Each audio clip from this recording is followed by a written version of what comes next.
දැන් ඔය ගෙවල් වල කේන්ති ගන්න කට්ටිය කල්පනා කරන්න ඕන හොඳ.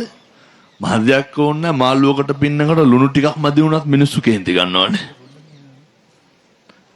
ඔය හොඳට බලන්න ගෙවල් වල මේ අවුරුදු ගාණක් උයලා දීපු බිරිඳ බත් එකේ කෙස් ගහක් තිබ්බොත් එහෙම ඒ කුණහරපෙන් බයින ගෙවල් තියෙන ඕන තරම් තියෙනවා.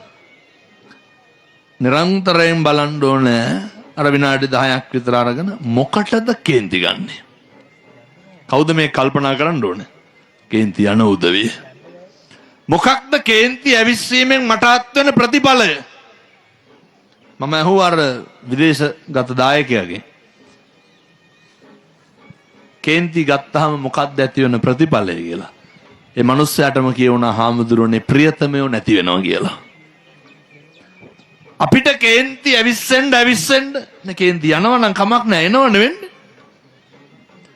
කේන්ති ඇති වෙන්න අපෙන් ඈත් වෙන්නේ අපෙන් නැති වෙන්නේ කවුද? අපේ ප්‍රියතමයෝ අපිට නැති වෙනවා.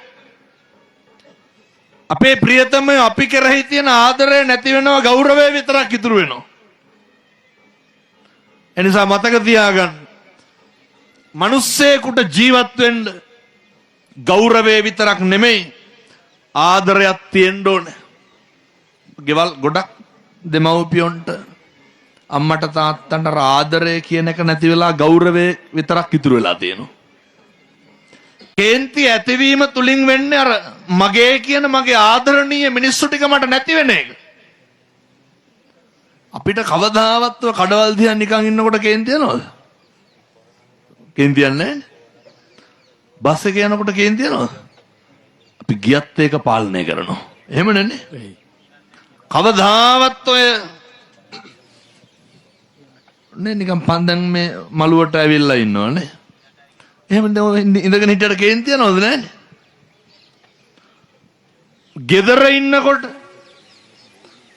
ඔය බලන නාට්‍ය කතා වෙනස් වුණොත් එහෙම ටීවී එකේ කේන්ති ගන්නවා.